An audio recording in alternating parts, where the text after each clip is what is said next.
Tractor नहीं खरीद पाया इसकी वजह से। क्योंकि अगर ट्रैक्टर में खरीद लेता या मेरे बाबूजी के पास उतने पैसे आ जाते, 10वीं तक ट्रैक्टर अगर घर में आ जाती, तो फिर मैं ट्रैक्टर चलाता और खेती ही करता।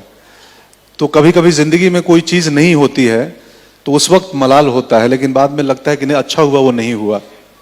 एक नागार्जुन की कविता है, एक नागार्जुन कवि हैं बिहार के, जो नहीं हो सके पूर्ण काम उनको करता हूं मैं प्रणाम। जिंदगी में बहुत सारे हमारे काम पूरे नहीं होते, वैसे ही वो ट्रैक्टर मेरे पिताजी खरीद नहीं पाए और अब लगता है अच्छा हुआ। ट्रैक्टर खरीद नहीं पाए तो उनको लगा कि अब तुम पढ़ाई करो, एक ही ऑप्शन है डॉक्टर बनो, तो फिर उतने अपनी जीविका चला लोगे और उतने पैसे आएंगे कि ट्रैक्टर हो जाएंगे।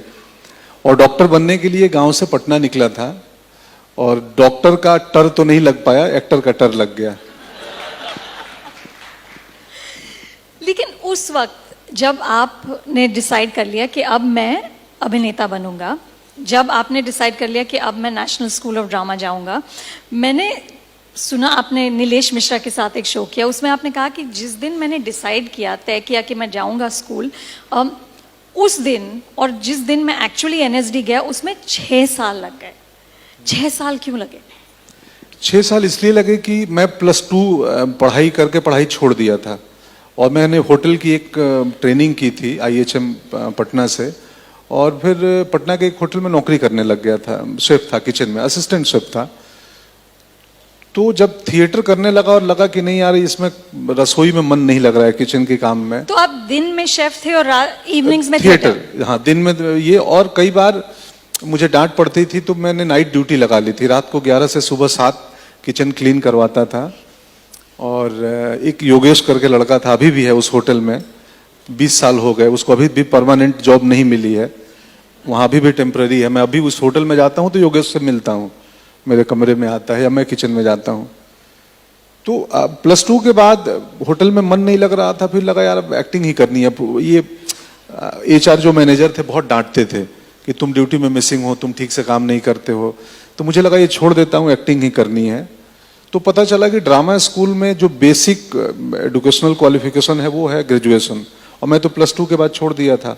IHM को ग्रेजुएशन नहीं मानते हैं, तो दोबारा ग्रेजुएशन में एडमिशन लिया और उसमें 2-3 साल लग गए और उसके बाद 3 बार रिजेक्ट हुआ NSD से, तो वो 3 साल 6 साल लग गए। तो तीसरे अटेम्प्ट में मैं सिलेक्ट हुआ था।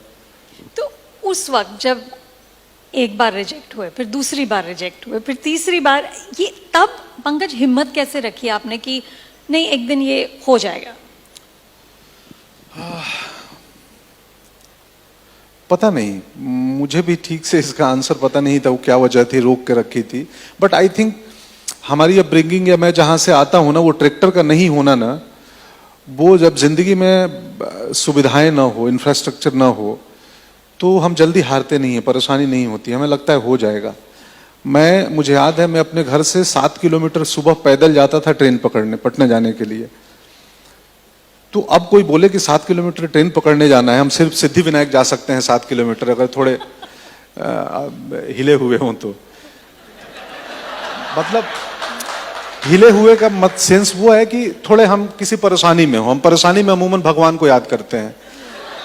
जब हमारे 7 किलोमीटर चल देंगे। हाँ, अच्छे दिन होते हैं तो कोई सिद्धि विनायक पैदल नहीं जाता है। हालांकि अच्छे दिन तो अब चुनाव शुरू हो गए हैं।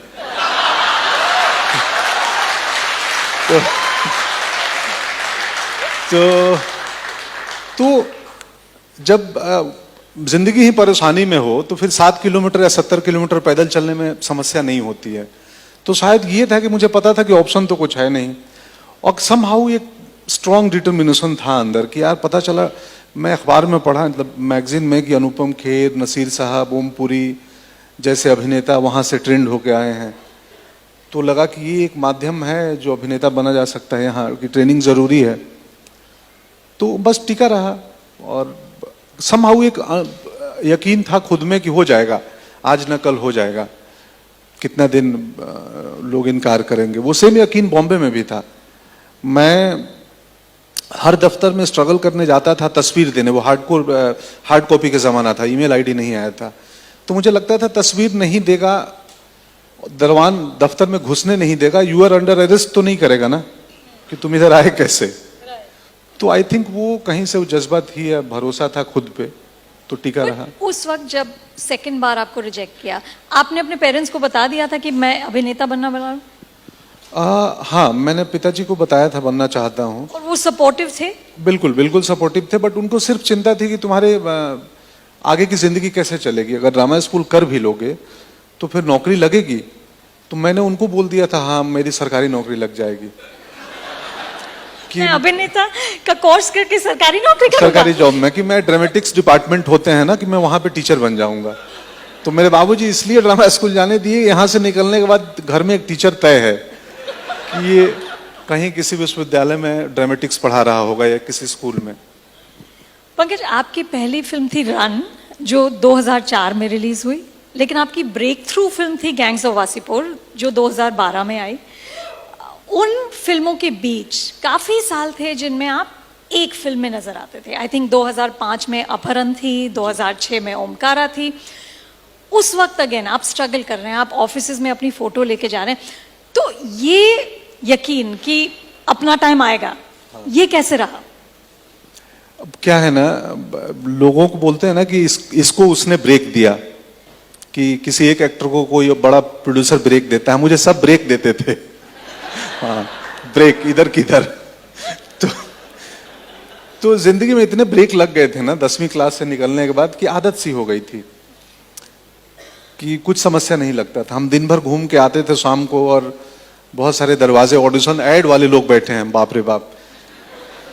मैं कितने ऐड के ऑडिशन में जाता था, श्रीजी में, आराम नगर में, और अचानक कोई एक कास्टिंग की जिसकी ड्यूटी लगी, वो लड़की दरवाजा खोले और दरवाजा के बाहर 30-40 अभिनेता खड़े हैं, और जो कद में छोटा है वो, उसके आगे 10 लोग हैं, तो एड़ियों पे आ जाता था कि मुझे देख ले, ऐसा ऐसा। तो इतने में वो लड़की आती थी, not fit not fit not fit not fit not fit, you come. एक को बुलाती थी, 10 को नॉट फिट कर देती थी। मैं इतना नॉट फिट होने लगा था, मुझे घर जाने में डर लगता था, बीबी भी नॉट फिट ना बोल दे, घर का दरवाजा खुले नॉट फिट।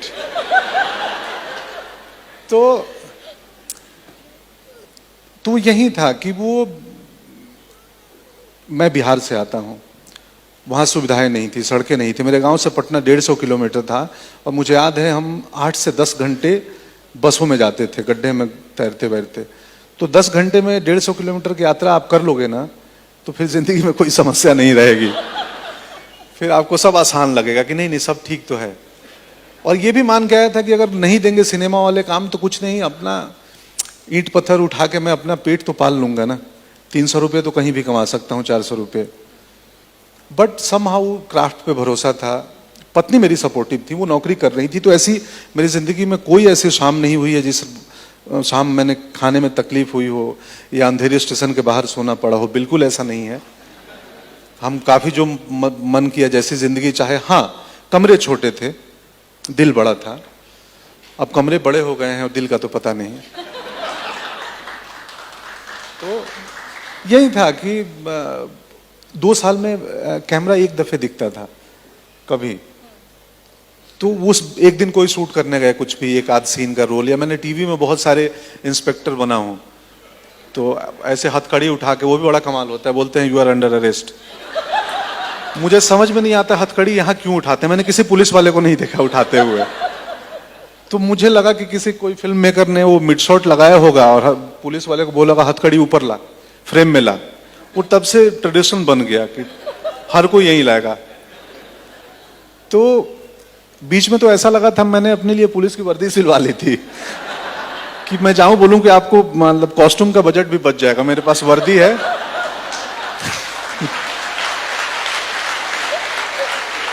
मैं वर्दी भी खुद ही लाऊंगा। हाँ, मेरा कॉस्ट्यूम रेडी है सर, वर्दी। मेरी लाइनें भी मुझे पता है कि 10 तक गिनूंगा, बाहर नहीं आओगे तो गोली चला दूंगा।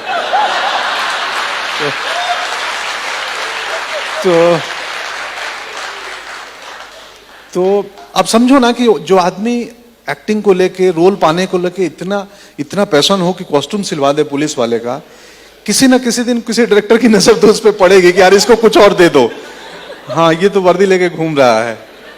तो कश्यप की पड़ गई। एक दिन मुकेश छाबड़ा ने ऑडिशन किया और काफी लंबा चला, वो भी एक अद्भुत दिन था। फिर कश्यप ने एक रोल दे दिया, और फिर गैंग्स ऑफ वासेपुर हो गई। But I want to talk a little about your wife. मतलब वॉट एन अमेजिंग वुमन कि 10 साल आप कोशिश में लगे हुए हैं और वो नौकरी कर रही हैं, and she never once said to you कि आप कुछ और कर लो। मैं इस सवाल का जवाब देते देते रो भी सकता हूं। हाँ, आप पूछना।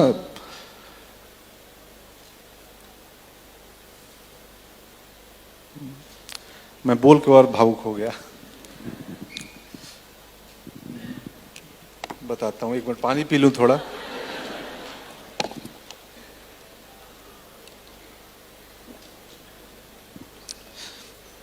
हमारा क्या है ना, आमतौर पे एक घर में एक हस्बैंड और एक वाइफ रहते हैं। मेरे घर में 2 वाइफ रहती हैं, एक मेरी वाइफ और मैं उनकी वाइफ।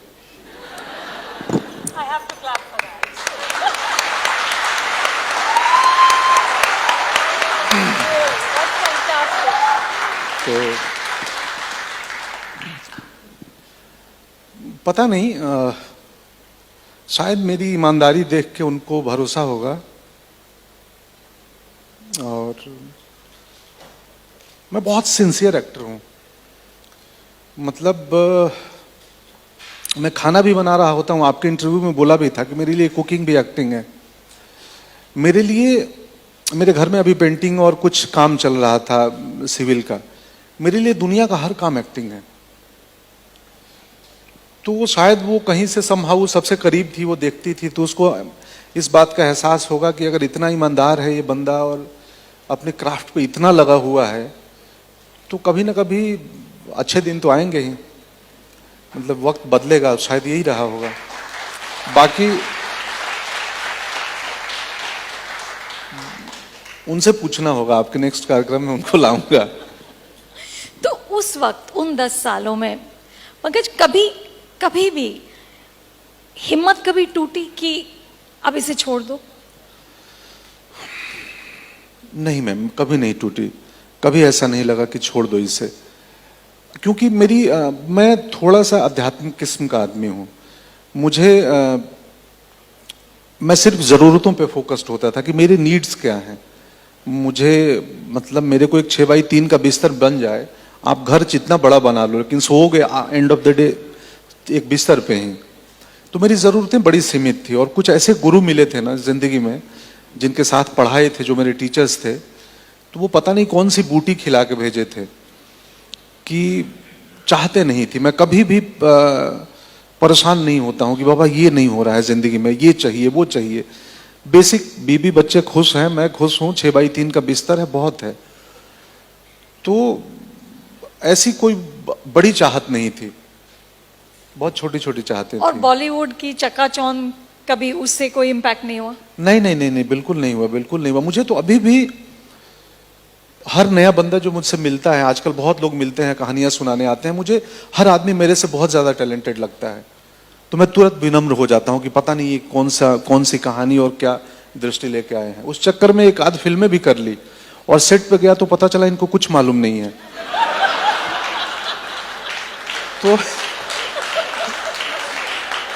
तो मुझे लगा कि यार मैं भी ना चेहरा देख के आदमी को तय कर लेता हूं। मुझे हमेशा लगता है जिसकी नाक थोड़ी ज्यादा लंबी हो बहुत टैलेंटेड होगा। फिर मुझे एक लंबी नाक का आदमी उतना टैलेंटेड नहीं दिखा, तो मुझे लगा नहीं जिसकी छोटी होती हुई वो ज्यादा टैलेंटेड होता होगा। तो ऐसे थॉट बदलते रहते हैं। तो बस मैं भूल भी गया जाता हूँ सवाल, आपको पता है, तो मुझे इनफैक्ट अभी भी याद नहीं है आप क्या पूछे थे। I know. कोई बात नहीं। अब पंकज, और अब जब हर डायरेक्टर आपके साथ काम करना चाहता है, अब आप कैसे डिसाइड कर, ये नाक के अलावा और क्या डिसाइडिंग फैक्टर्स होते हैं कि आप कहते हैं कि हाँ मैं ये स्क्रिप्ट करूंगा, ये नहीं करूंगा? बहुत मुश्किल है मुझे किसी को ना करना जिंदगी में। आज सुबह ही मैं यहाँ आते हुए एक डायरेक्टर के, बहुत दिनों से मेरी बात चल रही है, और मेरे लिए बहुत संकट होता है किसी को ना करना। मैं कैसे ना कर दूंगा? बट मुझे पता है आदमी एक हूँ, ऑलरेडी अगले 1.5-2 साल तक मैंने कमिटमेंट ले लिया है। नाउ ये भी डिसाइड किया है कि सब कुछ नहीं करना है, थोड़ा सेलेक्टिव होना है। तो ना करने के पीछे एक लगता है कि या तो जिस किस्म के रोल मैंने कर लिए, या जिस कहानी में मुझे मेरे लिए बहुत इंपॉर्टेंट है। मैं हमेशा मानता हूं कि फिल्म मेकिंग या एक्टिंग सिर्फ मीडियम ऑफ एंटरटेनमेंट नहीं है, उस कहानी में एक दूसरी लेयर भी होनी चाहिए। भले वो प्रीची ना हो, अंडरटोन हो, बट एक और बात हो, मतलब एक मैसेज होनी चाहिए। यस यस, जरूर होना चाहिए। एक सोशल कमेंट्री तो होनी ही चाहिए। मेरे किरदारों में जान के मैं वो ला देता हूँ, कहीं से खींच वींच के एक लाइन ऐड करवा देता हूँ कि ये बोल देता हूँ। तो वो बहुत जरूरी है मेरे लिए कि फिल्म एंटरटेनिंग ऑफ कोर्स हो, क्योंकि कोई 300 रुपये दे के ज्ञान सुनने नहीं आता है। उससे बढ़िया हम कोई आस्था चैनल पे सुन लेंगे, थिएटर में क्यों आएंगे। एंटरटेनिंग हो, बट अगेन सिर्फ मीडियम ऑफ एंटरटेनमेंट नहीं है सिनेमा। तो एक बात हो, तो इस पे ध्यान देता हूं इन दिनों चुनते हुए। कई बार कंपनी बहुत जरूरी है कि लोग कैसे हैं, किनके साथ काम करने में मजा आता है। जो डीओपी, जो डीपी हो गए या डायरेक्टर हो गए और बाकी टीम। तो अभी धर्मशाला में थे हम लोग एक हफ्ते, बहुत मजा आया। 83 के लिए बहुत जबरदस्त टीम है और बहुत ही अलग किस्म की एनर्जी थी, जोश था वहां पे। तो लोग भी बहुत इंपॉर्टेंट है, किनके साथ काम करते हो। तो पंकज, कभी आपको लगता है कि अब क्योंकि आप इतने पॉपुलर हो गए हैं, अब डायरेक्टर्स आपको लेना चाहते हैं just because you bring credibility, क्योंकि हम सबको पता है कि अब जब आप फ्रेम में आएंगे तो कुछ मजा आने वाला है। अब डू यू फाइंड कि they are leaning on you too much, या कि प्रॉपर स्क्रिप्ट नहीं है और वो बस आपको कह रहे हैं कि आप आके आप कुछ भी मैजिक कर दो? हाँ, ये भी होता है। अरे आपको क्या, आप बना लेना। तो मुझे लगता है बना लेना, रोल बना लेना। हाँ, खिचड़ी थोड़ी है बना लूंगा, कुछ तुम भी तो दो। रॉ मटेरियल दिए ही नहीं हो, बोल रहे हो बना लो। तो ऐसे भी करते हैं लोग। दरअसल मुझे कभी कभी लगता है ट्रस्ट का खेल है कि इन दिनों फिल्म मेकर्स मुझ पे ट्रस्ट करने लगे हैं। तो पता नहीं कब तक करेंगे, मुझे भी नहीं मालूम, या कब तक मैं कुछ ठीक ठाक बना पाऊंगा। क्योंकि मुझे हमेशा शॉट में जाते वक्त मेरे को मालूम नहीं होता मैं करूंगा क्या। Script Really? हाँ, आपको अपनी लाइनें याद हैं बट आपको पता नहीं है कि मैं क्या करने वाला हूँ, कैसे करूंगा इसको। हाँ, लाइनें पता है, सब मालूम है, बट ये होंगी कैसे मुझे नहीं पता होता है। पहले दूसरे टेक के बाद लगता है अच्छा ऐसा हो रहा है कुछ। इसीलिए मुझे एक्शन कंटिन्यूटी याद नहीं रहता है। मैं एक टेक में हाथ इधर उठाऊंगा, दूसरे टेक में जेब में डाल दूंगा। अब वो आजकल एक कंटिन्यूटी वाले आजकल बड़े वो हो गए हैं फिल्म के सेट पे। आप लोग एड मेकर है, देखते हैं एडी ऐसे लगता है ना शिकारी की तरह झपट्टा मार देते हैं। सर हाँ, क्या एक्शन कंटिन्यूटी गलत हो गया। बोलते हूँ बाबा एक ही शॉट रहेगा ना, या तो वो रहेगा तो ये रहेगा, दोनों तो रखोगे नहीं। तो भी नहीं, क्या पता कुछ हो जाए दूसरे। तो ठीक है। तो मुझे मालूम नहीं होता क्या करना है, करूंगा कैसे। मतलब दरअसल कभी कभी लगता है कि वो तीर चलाते हैं ना हम लोग ऐसे अंदाजे पे, हाँ, और निशाने पे लग जाए। राइट। तो मुझे एक्टिंग भी कभी कभी वैसे ही लगती है कि तीर फेंक रहा हूं, जब तक सही निशाने पे लग रही है, बात हो रहा है, एक दिन निशाना मिसफिट हो जाएगा तो फिर। बट आप किस तरह के एक्टर हैं? Do you like to do a lot of preparation, या आप स्पॉन्टेनियसली शॉट में ही करते हैं जो करते हैं? दोनों तरीके से करता हूं मैम। एक तो जहां थोड़ा कठिन काम है तो मैं अक्सर ये सोचता हूं कि कैरेक्टर के प्रिपरेशन में 2 महीने, 1 महीने, 3 महीने लगते हैं जब स्क्रिप्ट हमारे पास आती है। लेकिन एक एक्टर के प्रिपरेशन में पूरी जिंदगी लगती है। तो मेरा 43 हो गया, मैं हाँ 43 ही हूँ। तो नहीं, मुझे लगा नंबर गलत तो नहीं बता रहा हूँ, इसलिए मैंने क्रॉस चेक खुद से किया कि 43। तो 43 साल का जो मेरा जिंदगी का अनुभव है ना, वो अभिनय में आती है, और 2-3 महीने का मेहनत उन किरदारों पे। कई बार हर रोल अपनी एक रिक्वायरमेंट बताता है एक्टर को कि मेरे लिए तुम मेहनत करो या मेरे लिए मत मेहनत करो, इम्पल्सिव रहो, वहां जाओ, जैसा होगा वैसा कर देना। तो दोनों थ्योरी हैं कि कई बार मुझे जहां डर लगता है वहां बहुत मेहनत करके जाता हूं। जब मुझे डर नहीं लगता है तो मैं रात को पार्टी करके जाता हूं, सुबह कर लेंगे, हो जाएगा।